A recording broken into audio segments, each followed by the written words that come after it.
It's time to hear it from Harlan. Utah Director of Athletics Mark Harlan takes you behind the scenes with the Utes, the Pac-12, and collegiate athletics. Now here's your host, Mike Lagerschul. Welcome to the January edition of the Hear It From Harlan podcast. Along with Mark Harlan, I'm Mike Lagerschul. Well, snow is on the ground up on campus. That means winter sports is in full swing. We'll talk about that. Also, Missy Reinstadler of gymnastics joins Mark for his one-on-one interview, and we'll take some of your questions in our final segment. Well, Mark, great to see you. It's been a bit since our December show. A lot has happened since then with the football bowl season, winter sports, really kicking into high gear. It's a great time of the year to be a sports fan on the college scene.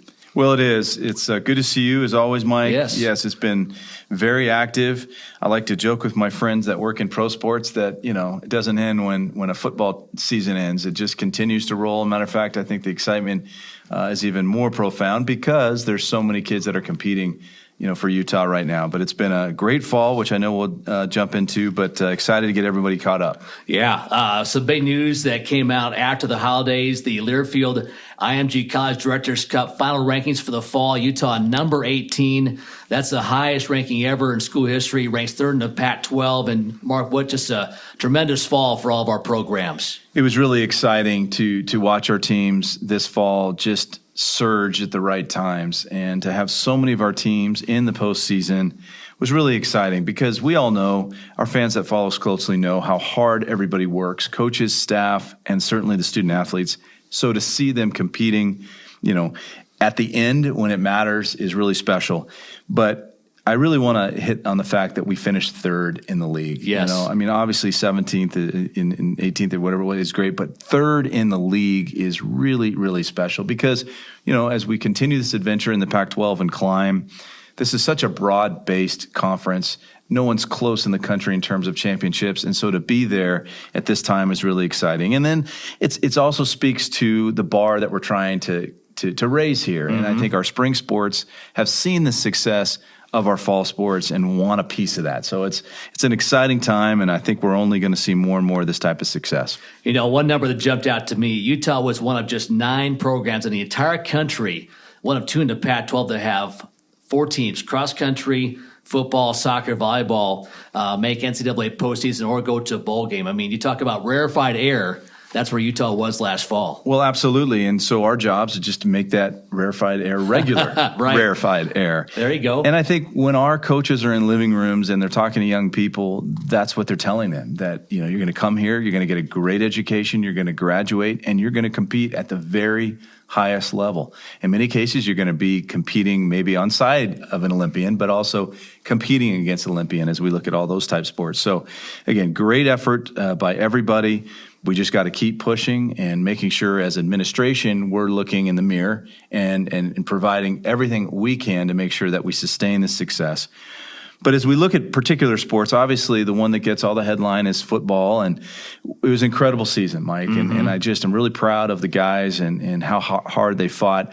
If you go back to the beginning and last summer when all of the anticipation of the season and the magazines all putting us there and there, and they just tuned it out and just got focused. Yeah. Obviously tough day in the Coliseum.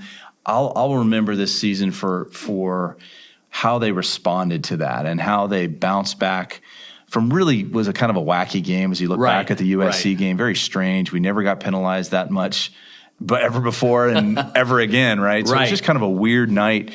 But they just came together and they worked really hard and dominated so many teams. And so it was really exciting to see that, watch the seniors lead, watch Kyle do what he does. And then obviously the way it ended seems to be taking a lot of the focus. And I understand that. That's human nature to look at what happened yesterday. And I know people are disappointed in obviously the Oregon game and then the Alamo Bowl. But I think as I've had time to reflect on it, first of all, 2 things come to mind. Oregon is really good. Yes, they are. And it was a game. They got us that day, and we'll learn from that. And just like we beat them last year, they got us this year. It's one of those type of things. I think the Alamo Bowl, I think our guys gave everything they had. I don't see anything but them again. There's been a narrative. Well, maybe not everybody was at full speed. No, we went after it. Texas was played really well. Mm-hmm. Being on the sideline, I'm not so sure how Texas only won I mean, from a standpoint of what I saw, that was a really good Texas team. We aspire to beat teams like that. We will continue to do everything we can. But I guess I would urge our fan base to be reflective on the fact that we won 11 football games. Yep. We have the Pac-12 Coach of the Year and the Bobby Dodd Coach of the Year. It speaks to the excellence on and off the field, our graduation rate for football, our GPA for football at all-time highs. Like everybody else, like Coach Whittingham, the staff, and everybody that's over there already back to work for the next season, we want to crack through. We want to be at the Rose Bowl. We want to be in the Final Four, and we're going to work every day to get there. But as I look back, I'm going to be really proud of the effort that everybody put in for this last season. Yeah, you told the staff at a meeting in January early on that, hey, to run through the Pac-12 and win 8 straight games the way Utah did, that's no fluke. I mean, that was a solid effort. And with Texas, they recruit among the top 10, top 15 in the country every single year. The talent's there, and they put it together against us. And sometimes you got to remember there's a team on the other side. And Texas showed up and gave great effort in the bowl game. You're right. And none of us are in the excuse game, but it is interesting when you watch these NFL playoffs. Right. And you see Baltimore loses the 1 seed at home. Mm-hmm. You see these type of things happen, and you realize that the other team practices, right, and you're not going to win them all on any given year. But as I think about that, I also think, again, to your point, how remarkable that 8-game run was. Because at any given day, the other team we were playing was giving everything they had because they needed to beat Utah, or they, as a highly ranked team. So, yep, we march along. I'm really excited about the young men I've already met that are here, that came to us early or transferred in. Great group to mix with another really good group. We know we lost some big-time seniors, but we got some great kids in the program. Been down there a few times talking to our strength staff. They're really excited. I'll just put it this way. You're going to have to wrestle the South away from us. We'll see what happens. Yeah, definitely a bright future ahead with this group and recruiting. Before we move on to next football season, Mark, fall semester grades are out. A department cumulative GPA of 3.23. That's our second highest ever. So you talk about the in-competition success of our fall, 18th best in the country. Grades right there with them alongside. Utes are getting it done. Classroom competition, no question. Well, it's just great, and it's something that we're extremely proud of, and it speaks to the effort of so many people, that student athletes who understand the thing is the thing, and that is to do well in the classroom and eventually graduate. And of course, those numbers are at an all-time high too, in the mid-90s percentage-wise. Yep. But also to our incredible academic staff. I just, blessed. Our office now is within the walls of the academic center here, and to see those folks work every day and watch our students come in, and it's a great group of professionals who care so much. And so really, really excited about all of that. And as we've talked about before, you combine that with, again, the competitive success. That's where the magic is happening right now. And it's just honored to be around a program that is performing at this type of level. Absolutely. All right, to follow up our football talk, Mark, the schedule's out for next year, 6 home games.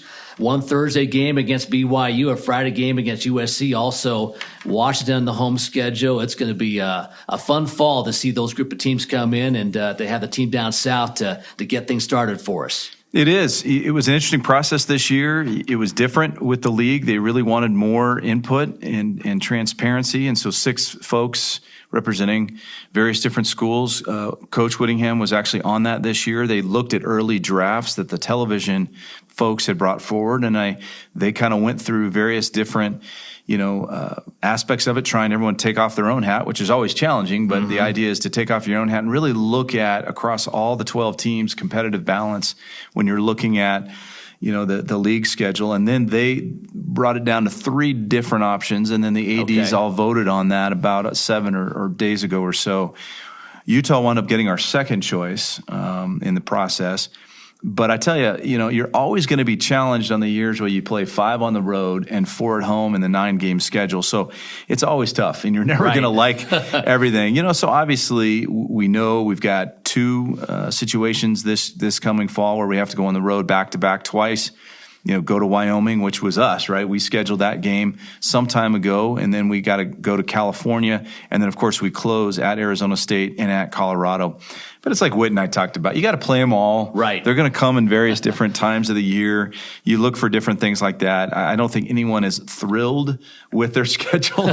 You always look, like I saw right away, Cal has a bye before they play us. We're in Laramie with 10,000 of our fans. That's Right. a plug, by the way. They're waiting for us to come to Berkeley the following week, but that happens. That's the way it goes. But the last thing I'll say in the schedule, folks have noticed we've got 2 weeknight games in the league season, I should say, versus the LA schools. That's a testament to what the networks are now thinking of Utah and the work that we've done over the last few years and really raising the profile of the program. People around the country want to watch us play, and that's an outcome of that. So that's a good thing for our brand. And so you look for little clues like that. But I'm glad it's out there. We're going to get some of those times of those weekday games solidified here hopefully pretty soon, and we'll get that out to everybody. Yeah, those Friday games have become big now in this conference. It used to be Thursday, but now Friday has kind of branched off that as well. So that's as you said, that's a compliment to Utah and USC that's a Friday game when the Trojans come to Rice Eccles. Football signing period marked just around the corner, February 5th. A little bit different now with this early period in December. The February deal not as big, but we'll have a luncheon for fans to attend at noon at the Football Center on February 5th. $30 per person. Reach out to the Crimson Club for more details. And also the sales team, Mark, working on the KenGar Performance Zone, and they're meeting with people on, different areas are available now, suites and load seating. So if anyone has interest in that, log on to our website, utahutes.com. There's a tab at the top. Click on that for more details on email information and phone numbers. But an exciting time for that group, Mark. They came in last summer, proposed some ideas of what they want to do, and now to be at the point where they're actually talking to people and showing them some videos and some ideas of what this will look like. It's really kind of a cool time for them. Well, it's fun. The project itself is on schedule. Matter of fact, those of you that are driving up 500 to see the trucks that are there, and we're starting to move the cauldron. We're very excited as part of this project that the Olympic cauldron will be moved outside of the fence line and kind of reconstituted there. I think it'll be a lot more visible for folks to just pull in, take pictures. That process is underway, and then the major digging that will go on behind the end zone will start here shortly, all the while keeping the stands in place for this coming season. But to your point, we've had such great feedback about the opportunity for folks to be a part of the project. We're sending messaging out, particularly want to make sure the folks that are sitting in that area now know what's going on and the options to them. And then we're kind of going through our various different levels in the Crimson Club. But we're committed to putting out as much information we can. If folks have any questions, like you said, just go on the website, log in, and give us a call. But we're going to be pushing out a lot of info. But we're on great pace and in a really good spot with that project. All right. Men's and women's basketball tournament time just around the corner in Las Vegas. Women's tickets are on sale.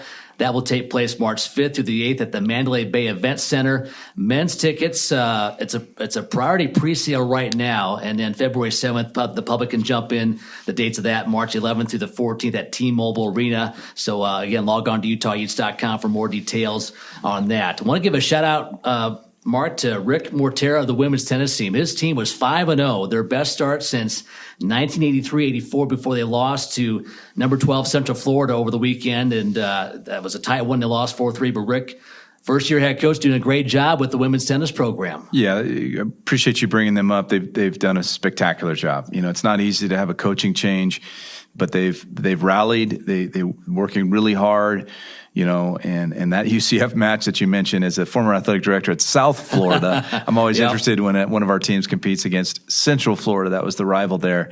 But it came down to the final match on court 3, and we just missed it. And that, like you said, is a top 15 team. So it shows you where we're at competitively. And, I think just in general, our sports that are just getting going, obviously men's tennis too, we saw them in the tournament last year, and they're doing great. And, lacrosse gets started here. Really excited about those guys. They had a really good exhibition win over a tough Providence team that is in and out of the tournament on most years. So excited about all of that. But this is the time of year where it's just fun to watch these winter teams, as you said earlier, just get started. They've been working all year, and now they're out there competing. I just urge everyone to come out and watch them.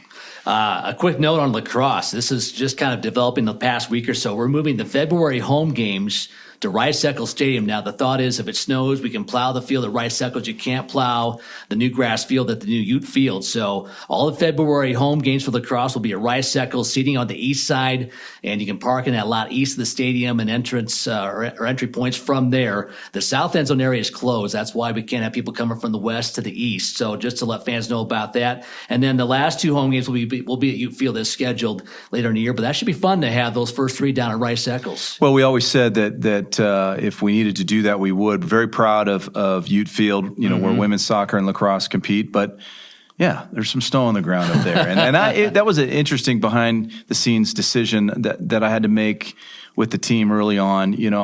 We could have put a turf field there, but I didn't feel like that was fair to our women's soccer team. They deserved to compete on grass. We knew that this might happen, and we felt like if it did, we would just move the lacrosse team over to the stadium. So it's kind of working like we thought it might. Right. We were top 10 in attendance in lacrosse last year in the country, which is just remarkable. And I think the last time we played in Rice Eccles for the opener last year, we had close to 3,500 there. So great sport. I'm actually starting to learn. I think I know exactly what I'm looking for now. Great sport. Urge everyone to come out, but be fun to see what happens with this team this year. Brian has just done such a remarkable job, and excited as they get started. Yep, they start up this Saturday again at Rice Eccles Stadium. All right, as we've mentioned, winter sports are in full swing. Coming up next, we'll catch up with a member of the nationally ranked women's gymnastics team. Missy Reinstetler joins Mark when we come back after this on the Hear It From Harlan podcast. Time now for Utah's head man to catch up with one of Utah's star student athletes. Once again, here's Utah Athletics Director Mark Harlan on the Hear It From Harlan podcast. Well, as always, the best part of the podcast is when we get a chance to meet a great student athlete. Missy's here from our gymnastics team, who had another great meet this last week. We'll talk a little bit about how the season's going and learn a little bit more about Missy, but thanks for being here this morning. Of course. Thanks for having me. So we were talking before you came in here, before we went on air, that you came all the way from New Jersey to Salt Lake. So let's start with, obviously incredible gymnastic programs all over the country, highly recruited. Why did you come to Utah? It was pretty much just what was out here. I mean, when I was getting recruited, I got a letter from Utah, and I didn't really know much about the state or their school in general. And I was kind of just like, I'm not going to go to Utah. Like, I don't want to go out there. Too far away. No, not necessarily. I just didn't really know what it was and was kind of just a little bit closed-minded about it. Yep. But, Tom came out and recruited me and offered me a scholarship. And at that point, I was kind of just all over the place in terms of where I wanted to go, and I didn't really know what I wanted. So we just were like, you know what? I have an offer. Let's just go out and see what it's about out there. And I came, and it was kind of just like, I was like, oh, I had no idea this state even existed. Like, I didn't know what this had to offer. And I think, like, the moment I stepped off the plane, I was like, wow, this is awesome. And I just really liked the lifestyle and everything about it. Did you come during a Red Rock meet, or was it not in season at the time? No, it was in September. So it was, like, starting to get cold, but, you could still see everything. But you had heard about the maniacal crowd and the attendance leader, which obviously to this day is still that case. But so you actually came here, you met Tom, you came out, obviously Megan, then and all of that, and then you came. And I'm always interested, and I remember just this last year meeting our freshman gymnasts when they come in, and then you start to train with the team, you start going to school, and all of a sudden that first meet comes. I mean, walk us through what that must have felt like being in that kind of crowd, performing in that kind of crowd. The first meet I don't remember as vividly as I do Red Rock's preview, which is like not a true meet. But there's a lot of people there. Yeah, it's our first time in the Huntsman, and there's probably 5,000 people, which is a third of our usual crowd. And I just remember being overwhelmed. I was like standing by bars, and when you're chalking up to go on bars, you're right next to the crowd, like 2 feet away from like the front row. So I just remember being like, there's just so much going on, and it's just so hard to like focus on yourself when you're not used to all of that surrounding you. So that was the first moment where I was like, this is insane. This is the real deal. Yeah. You've stumbled upon something big. And then the season goes on. So how was your, because we're going to talk about your senior in a minute, but how was that first full year experience? Was it everything you hoped it would be? It was, but then there's also just so much more to it that I didn't really expect. I think there was a lot more of a transition that I thought it was going to be a little bit more smooth than it was. I think just coming out here and kind of being on my own and, like I've always been a very independent person. I wasn't worried about being on my own. I wasn't concerned about it by any means, but, just handling every aspect of your life by yourself. Absolutely. And, trying to spread yourself in the right directions, in the right way. It was kind of a little bit harder than I was expecting it to be. Yes. But I think that first year was a really good learning experience. And I got a lot of gymnastics time as well. So it just kind of, it was all over the place, but I think I came out of it a changed person. Well, I appreciate you mentioning that, because I think that's probably something that's overlooked for anybody that goes to college, right? I mean, it's something that you aspire to do, and then you come, and then there's a lot of differences. Yeah. And I think sometimes people think student athletes, well, they've got the coaches and they've got support and they've got all the fans cheering for them. But at the end of the day, you're a student. At that time, you're a freshman. And oh, by the way, you came from back east. Yeah. Right? Where you couldn't necessarily go home on a Sunday night and have dinner with your family, right? No, definitely not. That was a little bit far to do. But so now here we are, it goes by so fast. That's the common theme with every senior that we say goodbye to. And here you are in your senior year. Can you believe it? Not really. I mean, yeah, it's hard to imagine. Like, I just kind of still feel like the same person that I was when I first came here.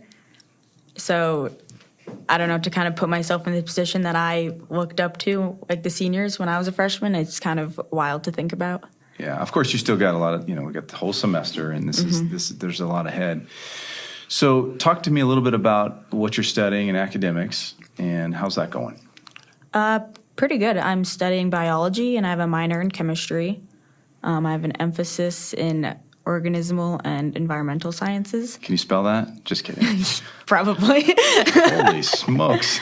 Yeah, it's kind of a lot, but it's just something I'm really passionate about, and I really like learning about it. So what do you think's next when the adventure here at the U is over? What do you think this time next year will bring? Well, I'll still be here doing a 5th year, and I'll be working with the team. Fantastic. I hadn't heard that yet. Yeah, so I'll still be around. Awesome. I'll still be in town. But I plan on applying to vet school and hopefully getting in there, and that would be my ideal occupation after. That's the goal. Yeah. So gymnastics for you will end, but you're now help coach the team. Yeah. Oh, that's fantastic. Well, speaking about the team, what an interesting year, going into this year, obviously big turnover from last year's team that, again, made it all the way to the final group. It's been fun talking to Tom when he comes by, when he's not super hyper, and we can have a nice conversation about the team. And I can tell how much he's enjoying all the new routines and just the difference, of course, for him being the head coach. And there's just a lot of changes. So what are we, 3? I think 2 or 3 meets in. How do you feel like things are going? Really well. I definitely don't think we've reached our peak and what we're capable of yet. But I mean, it's January. Nationals isn't until April, so I don't think we want to be at our peak yet. I think we have a lot to offer this year. So at this point, it's just kind of walking in those details and trying to carry over what we do every day in the gym to the Huntsman and wherever we are. Do you find yourself kind of gravitating to the freshmen to kind of help show them a way based on your experiences, knowing next year you're going to actually truly be coaching them? But do you find yourself kind of working with them a lot? Yeah, definitely. I mean, coming in as a freshman, it just, you don't know so much.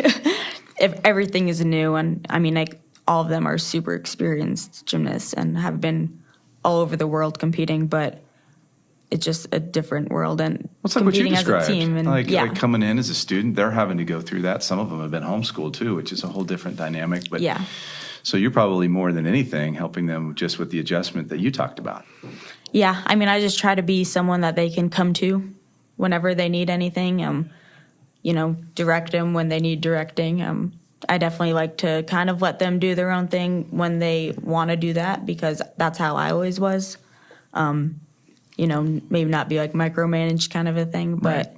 Definitely, if they need to be told that this needs to change, then tell them. Yep. Be that person that Good for you. sometimes has to have the hard conversations, but I mean, they're doing great. Like, I'm really proud of how they're doing. Yeah, it seems like they're as I see them, what we call around here the Monday through Friday, when you guys are carrying your backpacks and going to school and doing all the normal stuff, they seem to be doing really, really well. Well, I know in terms of you, I know some of our folks that are listening would be interested. Obviously, just a tremendous gymnast, and all around is something that obviously is your thing. Some injuries have prevented that, but I know Tom was pretty public about hoping that you would, at some point during the season, emerge back as one of our all-around competitors. So why don't you update folks on how that process is going for you? It's going really well. I was doing all the events on Friday, not competing all of them, but I was alternate for beam and floor. So I was definitely still warming up, and, I've been on vault and bars in every meet this season so far. So I'm definitely, training all around. I feel good and all around. So I'm definitely ready whenever they want to put me in. I feel confident. So you're getting closer. Yes. It could happen at any time. Just you're working that way forward. We were talking before we started, and I found this really interesting, the mentality of doing all around versus going in and out on a particular event. Why don't you walk us through that? Because I found it really fascinating. Yeah, so I find that, when I do all around, it's, you start warming up at the start of warm-ups, and then you're kind of just keep going until the meet is over. And I find that that's a lot easier for me to kind of maintain that, I guess you could say just warmth. Like you don't cool down, you don't come down too much. You're kind of just steady for the next few hours while you're doing gymnastics. So it's just like, rather than coming up for 3 minutes and then having to go down. So you keep, because I've always, just watching you guys, it's fascinating. And when I'm in the crowd, people, I think they talk about just the mental toughness it takes to do that. And then, oh, by the way, what did we have? We had like 14,000 here the other night. I think we had like 15. We had 15, excuse me, went over 15. God, 15 plus. 15,500. And oh, by the way, you got to, walk on a beam that, that the other people sitting in this room couldn't even walk across, much less what you guys have to do, and et cetera. So I imagine that mental, so what you're referring to there is just keeping that mental, just the whole, 2 hours all the way through that period, rather than coming in and out of it.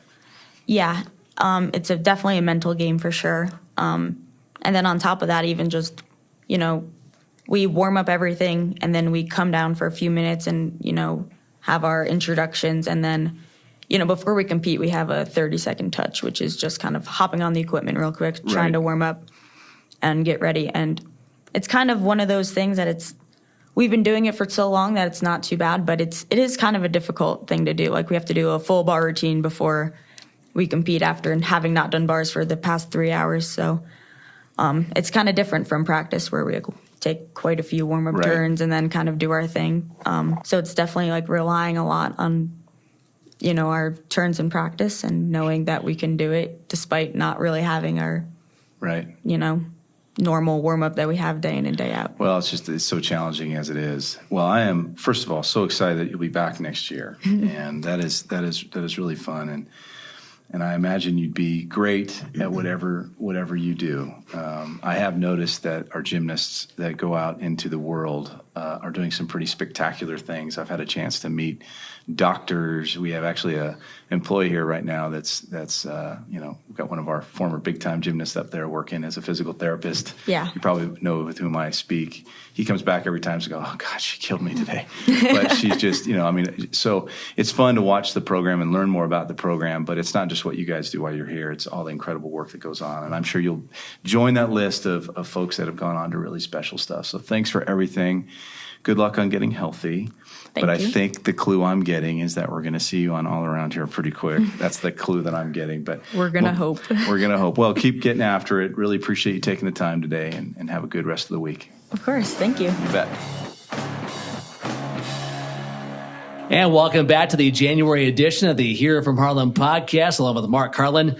I'm Mike Lagerschultz, and Mark, you always look at me when you say my favorite part of the program is the student athletes. I mean, I don't take it personally all the time, but today I didn't even think about that. Today just kind of stuck me a little bit more than usual, and I'll let it go. But And I can't argue with you. This is the best part of the show. I'm just here to facilitate, but Missy is wonderful. It's been fun to cover her the past couple of years. And, her comment that kind of stuck with me is she didn't know much about Utah before she got out here and decided to come anyway and got off the plane and was like, wow, I'm impressed. And I've taught the coaches for years, Mark, about the process of recruiting. They say if we can get them on campus, we feel like we have a real chance to get them because we are kind of out here in the Intermountain West and a little bit isolated in some ways. But Missy's story just kind of, it resonated with me in terms of what I've heard over the years with recruiting. Well, I appreciate that. I resonated with me too, and I'm glad folks got to hear. I mean, I do think sometimes, folks just think our athletes come in and they go right into a community, and that is true. And we do everything we can in our bridge programming and surround them with a lot of support, but it's challenging, right? Mm-hmm. Like any student, anybody that's listening that has kids that are in college or off to college, I mean, it's a challenge. But what was fun is to listen to her growth. Yeah. And she comes all the way from New Jersey, which you're right. I mean, you can imagine I got an offer from Utah, right? And then she starts looking into it. And so great to have her. I just wish her nothing but the best. She's a tremendous student. It was fun to hear that she's going to be a vet, and I know where I'll send my dog when the time comes. But glad that she was here. And Mike, yeah, it remains my favorite part of the program. I don't take it personally. Doesn't mean that I don't love talking to you too.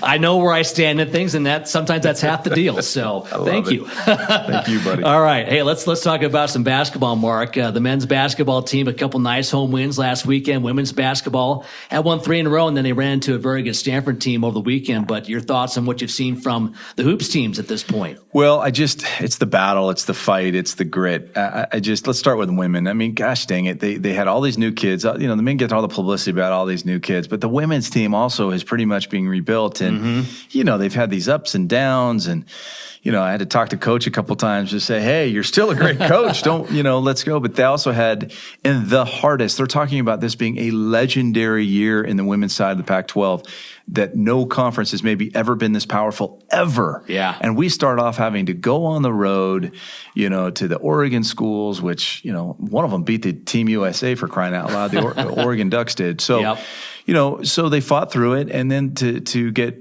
to go to Colorado and shoot the lights out and win the game, and the other, beating USC at home, it's just great. And I think they're learning to play together, and there's a lot of similarities now as we look at the men's team. I mean, it's not easy to have consistency when everyone's so new. And Larry and Lynn will both say that that's what they're aiming for, high level, consistent play. And, no matter what, if your shots are falling or not, you're going to just give everything you have. So I've been really pleased. Obviously, the men came in a little hot into the into the league play after their non-conference schedule, highlighted by the Kentucky win. I thought that the win at Nevada, too, was really special, Yes. those kind of things. Yep. So they, too, have had this amazing start. And both coaches knew, we talked about it, that they were going to start in really tough positions, 3 in a row on the men's side.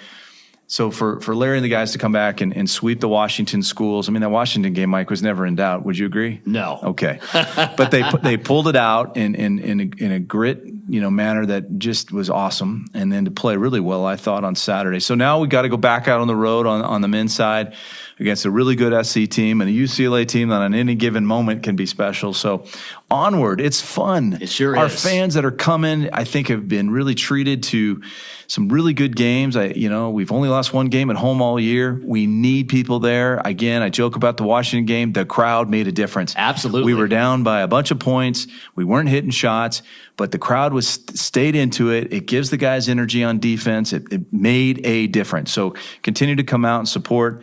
And I'm really anxious to see where it all goes. I think it could be a really, really fun year. Speaking of upcoming games, February 8th, we will honor Chris Hill, the longtime AD at the U, 31 years. He was on the NCAA basketball committee for a bit, but they will honor him on February 8th as Utes take on Cal that night, and that should be a special weekend. Just really excited for Chris. So deserving. He's been such a gentleman to me and been so helpful on some things. Picking up the phone and being able to talk to him is just something that I'm so grateful for. But he and I had a nice chat about this, and he is really, really honored, and he should be. I think folks are starting to understand the kind of unbelievable impact he had for the University of Utah, and then as such, the state of Utah. And it's fun. I got a chance to watch him do an interview the other day on TV, and you could just tell, and in our private conversation was the same way, but I'm glad the public got to see what an honor this means for him, for his grandkids, to be able to enter into Huntsman and see, their grandfather's name up there with the legends of Utah. He is a legend at the University of Utah, and we're so glad we're going to do this. So really encourage everyone to come out. We got a good Cal opponent coming in that day on February 8th, but also we got a chance to celebrate just an epic man. Yeah, it's amazing how far the program came. I mean, we were in the WAC. We were mediocre at best in football, and the hires he made with Urban Meyer and then Kyle Whittingham, but Rick Majerus got Ron McBride here to get football just going in the right direction, and to see it transpire or work out the way it did, where you end up in the Pac-12 before his tenure ended. What a run! Incredible. And so well deserved. All right, let's get to some fan questions here, Mark. First one coming in, asking about your philosophy and scheduling and how much you involve the coaches in that process. Well, primarily, let's put football aside for a minute. Primarily, that comes from the coaches and the staffs. They work on their schedule.